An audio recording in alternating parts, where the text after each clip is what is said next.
WCBI News at 10 starts now.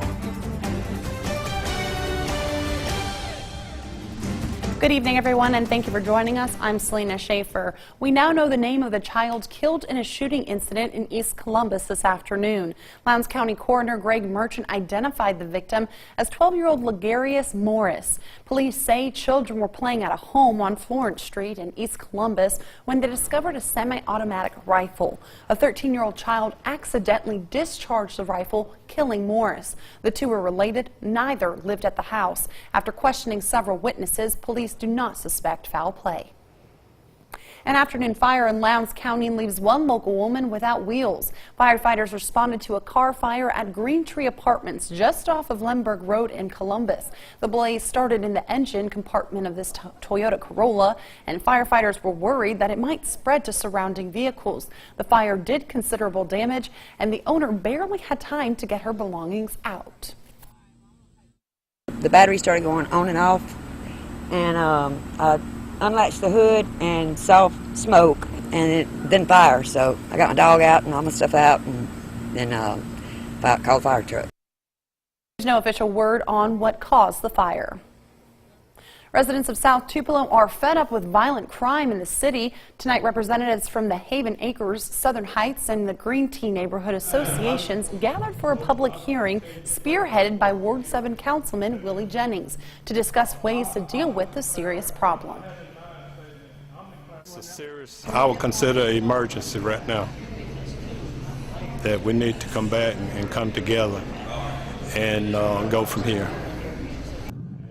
Jennings says things have gotten so bad that the city has been having almost a murder a month since January.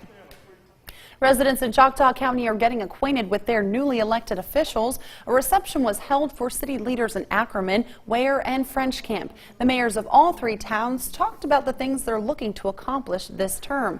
Ware Mayor Derry McNutt is the only new mayor out of the bunch. He said he's improving the town's community involvement is his top priority. When we have our board meetings, nobody from town hardly shows up. So the only way we can fix something or we can know about something is for you to come down there and tell us about it. Look, it ain't about just talking to me, because I ain't enough. I'm just the mayor. You know, there's aldermen on the board. Them the ones who pass the stuff. I'm just the guy doing all the talking. In this upcoming term, we're looking forward to lowering our insurance ratings. We're looking forward to a upgraded sewage lagoon. We are starting a new fun day, which will be May the 12th, 2018. We're starting a Frontier Day, which will bring folks into the community for arts and crafts and food and fun and fellowship. The Choctaw County Chamber of Commerce was in charge of putting on this evening's event.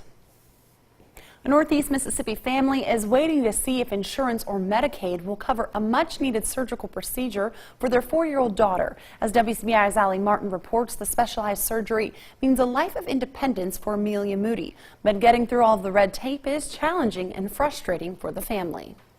All right, ready?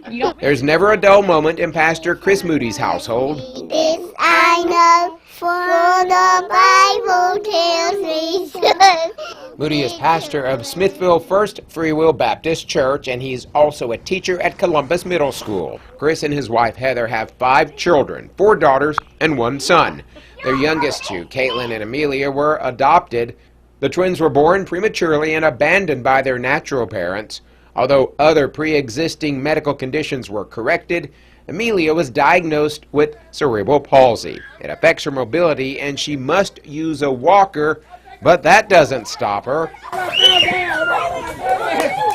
Amelia is scheduled next week for selective dorsal rhizotomy surgery at St. Louis Children's Hospital. The surgery is the most common and effective way to treat cerebral palsy symptoms, and best results are seen in patients Amelia's age. Without it, doctors say she will eventually be wheelchair-bound. However, the Moody's have been told insurance won't cover the procedure because the hospital is not in the network. I just know this, that for the last basically month, I've been on the phone almost every day, and every day it's been someone different I've talked to, and they've never connected me with a person I've talked to before, and they've always told me that I can't talk to anybody above them. Only my doctor could. Now they're hoping Medicaid will cover the surgery. During the surgery, the nerves in the spinal cord are cut that cause muscle tightness in the legs. After therapy, Amelia should be able to walk. That'll give her the opportunity to start using all the muscles in her legs instead of just the ones that are spastic. The family is leaning on prayer, and they're not giving up hope that the surgery will take place. We know God has His own timing for everything, and if we have a peace, if this is not the time, we're not going to stop fighting. As the family's bags are packed for St. Louis, the Moody's will keep on praying and making those phone calls, hoping for a breakthrough. We all fall down. In Smithville, I'm Allie Martin, WCBI News. So far, the Moody's have not received word from Medicaid, and we have not heard from the Moody's insurance provider about their case. There is a benefit plan this Sunday at Smithville Free Will Baptist Church for Amelia and her family. Time now to turn it over to weather for our first look with Chief Meteorologist Keith Gibson.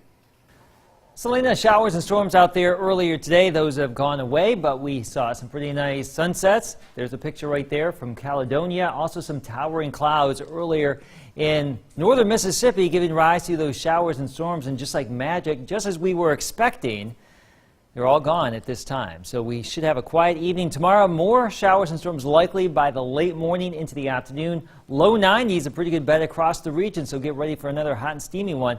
Your weekend forecast is coming up.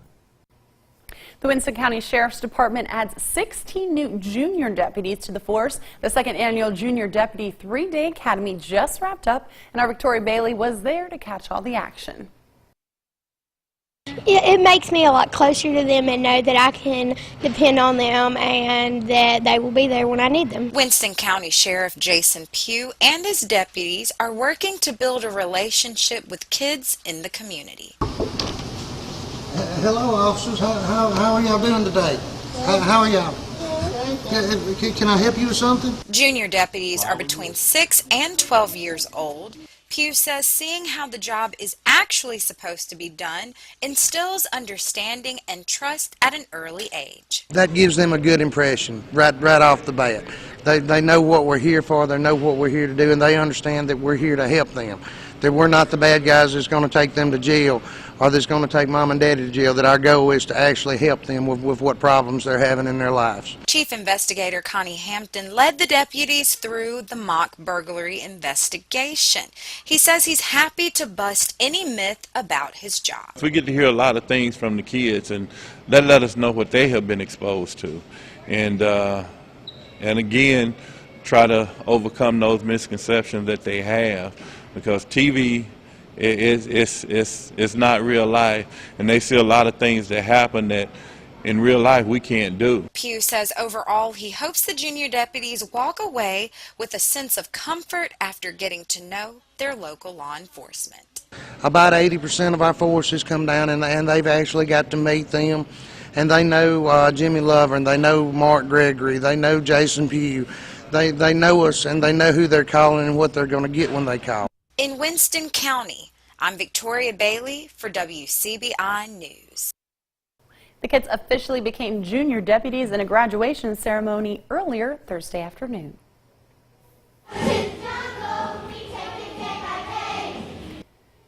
About 75 first through 8th graders are spending part of their summer vacation learning about acting and drama. It's part of the annual theater camp hosted by the Tupelo Community Theater. The camp is held at the Lyric Theater, and students learn about art, music, and acting. The students will perform an original production Friday called Born to be Wild. The camp is popular with the young thespians. I hope when they leave this week that they can take away, of course, some of the things that they learned in art and music and being on stage, but just this interior sense of self and this ability to be confident in who they are. Because I like it and all my friends come here at the same time as me, so we get to go together again. Counselors and teachers help with the theater camp. The performances are free and take place at 11:30 and 4:30 at the historic Lyric Theater in downtown Tupelo. Look at this great time-lapse sunset in Columbus this evening. You can see those storm clouds going away, the sun going on down, and that means the end of the wet weather, at least for today. But more storms possible tomorrow. More after the break. Your first alert forecast with Chief Meteorologist Keith Gibson. This picture sums up our summer storm season quite clearly. Rain shaft, quiet conditions, another rain shaft, showers and storms dotting the landscape yet again today. And here is some heavy rain falling northwest of Columbus just about 6:30 this evening. You can see that very heavy rain. There was some vivid lightning coming out of that storm cell right there. It didn't last too terribly long. Thunder was loud though. But that is just a summary of what we've been dealing with here. So let's go back to 6:30. There's that storm cell. But I want you to pay attention to this line here. That is an outflow boundary, some cool air rushing out of some of these thunder showers. It acts like a little mini cold front. And you can see that little line marching towards Tupelo. And as we go to our Alpha Insurance time lapse from Tupelo, looking south, you can see what I just showed you there on radar, this bubbling effect of these clouds rolling and rolling and rolling up into the Columbus or into the Tupelo area. And then the sun went down, we lost all that momentum, and we are essentially done with the activity right now. So just some ground clutter here with our live Doppler radar. All the rain is done for the day. Some spots though picking up maybe a ½ inch to 2 inches. Earlier this morning in Tupelo, you did see the showers and storms also into the early afternoon. Some spots saw the rain, some spots did not. And if you missed out today, you may win a shower or storm tomorrow in your spot. We'll just see how it goes. But much like clockwork, these storms go away after the sun goes down, and they will regenerate by mid-morning tomorrow. And you can see this front up to the north. That front is also coming south too, and that will be hanging around here as we go throughout the course of the weekend. So not only do we have these pop-up storms for tomorrow, but this front will come on in for your Saturday and Sunday. That will just keep enhancing the chance for some showers and storms over the next couple of days. Once we get into next week, the overall rain chances should decrease just a little bit. 70s to low 80s right now. We'll drop down into the mid to low 70s. Now here's how it's going to look on Friday, 8 o'clock, 78, mostly sunny by noon, building clouds, maybe a storm or two, and by the afternoon a better chance for some scattered showers and storms out there. Very similar to today, you may see a heavy downpour, some thunder and lightning, some refreshing breezes. Some spots will not see it. A 30 to 50% chance of rain through the weekend, a little bit drier next week.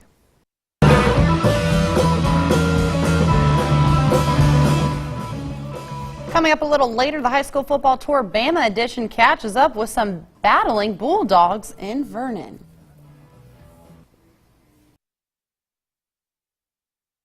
Dehydration is risky business, but who's more at risk? In tonight's Health Talk with Baptist, we look at who should be more on guard and just how to treat it. Hi, I am Lee Richardson, a physician in the emergency room at Baptist Memorial Hospital, Golden Triangle. Tonight we will discuss the causes of dehydration and how it is treated. Infants and children are especially vulnerable because of their small body weight and high turnover of water and electrolytes. They are the group most likely to experience diarrhea. Older adults are also at higher risk because of reduced ability to conserve water, a less acute sense of thirst, and they are less able to respond to changes in temperature. Older people who live at home also forget to eat or drink. People with chronic illnesses such as uncontrolled or untreated diabetes are at high risk of dehydration. But other illnesses can put a person at risk such as kidney disease, alcoholism, and adrenal gland disorders. People working or exercising outside in hot or humid weather run a higher risk of dehydration and heat illness. When the air is humid, sweat can evaporate and cool the body as quickly as it normally does, which can lead to an increased body temperature and a need for more fluids. Treatment for infants and children include rehydration solutions such as Pedialyte. Most adults with mild to moderate dehydration can improve their condition by drinking more water. For exercise-related dehydration, cool water is your best bet. Sports drinks containing electrolytes may also be helpful. Children and adults who are severely dehydrated should be treated by emergency personnel where they can receive intravenous hydration, something that is essential in life-threatening situations. Join us next time for Health Talk with Baptist. Mail your topic suggestions to healthtalk@wcbi.com. Health Talk has been brought to you by Baptist Memorial Hospital, Golden Triangle. Shea Patterson in the spotlight at SEC Media Days. More from the Rebels in Hoover coming up next in sports.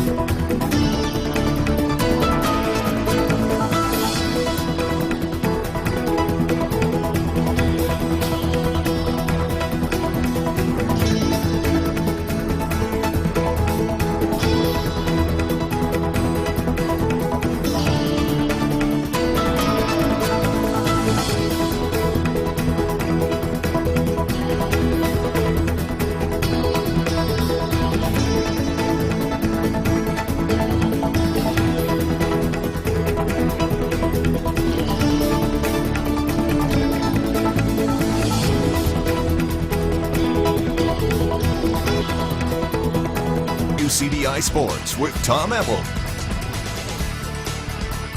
At Ole Miss, the quarterback position is always under the spotlight. This year, the SEC will get the chance to experience a full season against Shea Patterson. WCBI Sports' Jonathan Flippo has more at the Revels in Hoover. Thank you, Tom. I'm here in Hoover on the final day of the SEC Media Days. Now, earlier today, I had a chance to catch up with the Ole Miss Rebels, and one of the players that was in attendance was Shea Patterson. He enters into his sophomore season. Now, last year he had his redshirt pulled in the last 3 games of the regular season. This season he enters into the full-time starting position as Chad Kelly goes off to the NFL. Now, the players are excited, along with Coach Hugh Freeze, about his full potential heading into this season. The ceiling for Shea, I think, is very high, and I think it'll depend upon how he handles preparation in the film room. I don't think I can go out there and help him with his release, really. I think it's really good. May can help him with his presence in the pocket some, Field or myself, maybe. His scrambling and stuff, we didn't teach that. You know, I wish we could take credit for it, but we can't. He's going to do that naturally. He has a lot of energy, plays with a lot of heart. Really excited to see him mature, sit back in the pocket a little bit more. Of course, you've seen him run, but I want people to actually see his arm because he is a joy to watch. I watched him all summer. When you think of Shea Patterson, man, you think of explosive, athletic, and hard worker. The things that he's brought to this program is tremendous, and the things that he's going to bring is tremendous. You can see his leadership role is very expanding, and things like that, man, really show a lot to us, and this offense is going to get rolling. And you know, he's done some things that you really don't see out of quarterbacks a lot, you know what I mean? Since the Johnny Manziel era.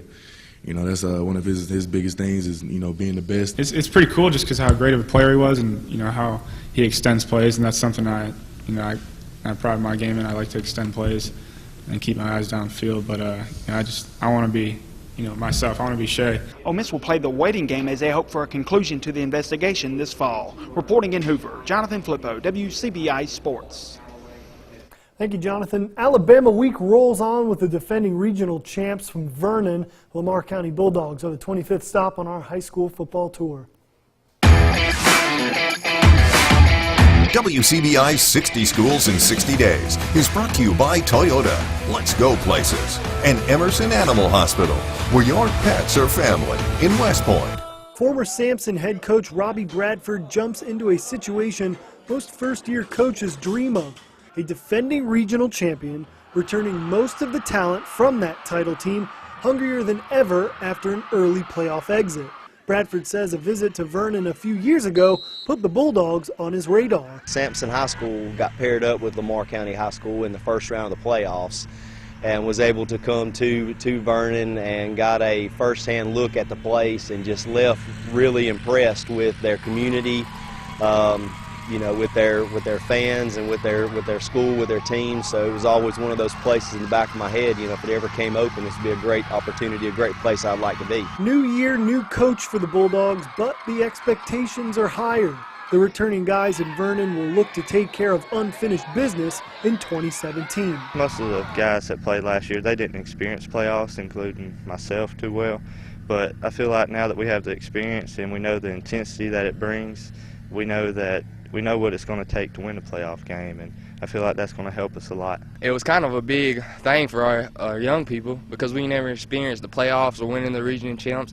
I feel like we could do it again if we really put our minds to it. It just gives us this extra motivation to do it again because we know we can do it, and we just want to build off last year's and go further in the playoffs. In year one as head coach, Bradford hopes to have the Bulldogs believing in bigger and better goals. We've been really pushing these guys is to expand what they believe is possible. During the summer, whether it's OTA or 7-on-7, that we put them in front of the best competition in the state. You know, we want them to go out and compete with those guys, and we want them to, you know, really be able to compare themselves with where the other, you know, better teams in the state and go into the season really knowing who they are. Lamar County kicks off its regional title defense in 2017 with a county showdown against South Lamar. In Vernon, Tom Ebel, WCBI Sports. 60 Schools in 60 Days with Lamar County High School was brought to you by the Bank of Vernon, Shop and Save, Vernon Dental, and Alpha agent Alicia Clark.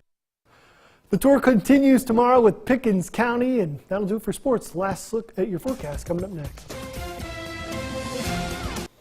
Well, if you missed the 7-day forecast, here it is again. You probably saw this yesterday or maybe the day before. Low 90s, a chance for showers and storms during the day. Some spots will get it, some spots will not. And there's our weekend forecast. It's not going to rain the entire weekend. Don't forget to tune in to Sunrise. Amanda is filling in for Alex tomorrow, so join her for the updated forecast starting at 4:30 right here on WCBI. It might look just like the one you saw, but But that's probably okay. very similar. It's Mississippi. Here you go. Thanks for staying up with us. Have a good one.